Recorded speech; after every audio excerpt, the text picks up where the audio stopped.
Deep in the recesses of his pocket, his fingers bumped against the syringe that he'd carefully filled less than a half hour ago.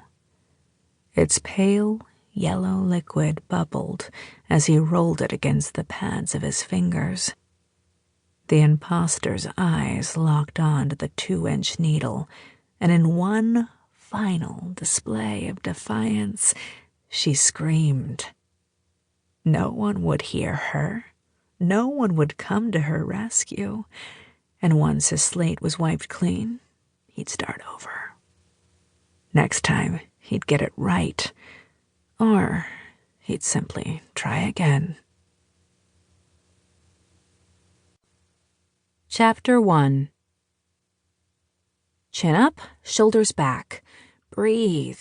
Do not puke on the crime scene.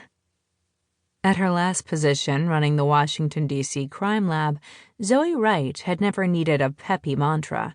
There wasn't much that was nausea-inducing about petri dishes and microfibers, but 30 minutes into her first on-site homicide, and she'd already hit an even 24 mental replays. Repetition wasn't working. Lieutenant Mason side-eyed her as they shouldered their way through a thick crowd of onlookers. You look like you're gonna blow any second, kid. If you need to go around the corner and puke, do it now.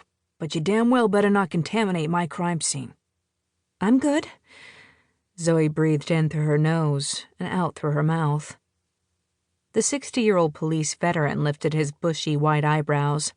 So good that you're the exact shade of green my wife made me paint our kitchen last week. Don't kidda right. If it gets too much for you, go take a breather. No one will think any less of you. If she let an acute case of nerves derail years of hard work and her position as DC's only civilian crime scene investigator, she'd think less of herself, not to mention the ammunition it would provide her hotshot detective brother in his quest to get her to return to the lab. If she'd told Kate about her job switcheroo in the first place. She'd given herself until next week to break the news, but this assignment bumped the deadline up to tonight. As head of the Special Crimes Task Force, Cade could, and would, turn the corner at any second.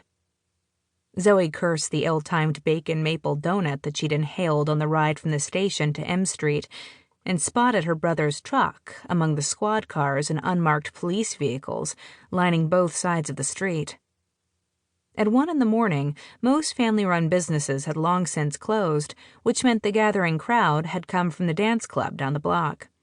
Anyone who lived, worked, or played in the district during the last 6 months knew a police turnout of this magnitude meant one thing.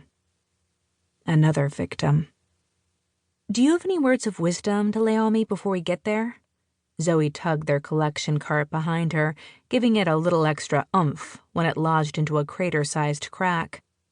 Yep, don't inhale food 15 minutes before being called to a homicide. Zoey's glare fired off a small chuckle.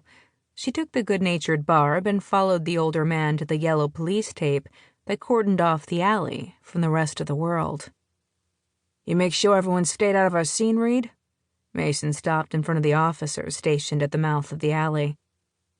Only ones who've been down that way, besides your people, is the guy who called it in. He's giving a statement to Detective Wright now. Officer Scott Reed mentioned her brother. Zoey swung her gaze around, expecting Cade to pop up at any second.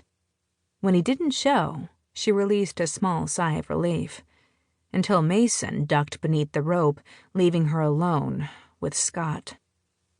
She'd barely cleared the tape when Scott stepped into her path. His tall frame and wrestler's build made him impossible to ignore, as did the gaze he skimmed over her body. It slid over her 3 times before his mouth lifted into a grin he probably thought sexy. She considered it creepy. Scott shifted a little closer.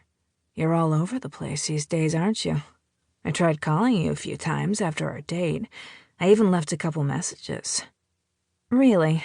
Huh. Zoey pushed her glasses back onto her nose, a nervous habit she'd acquired in grade school. I've been having problems with my phone, holding voicemails hostage. I'm looking...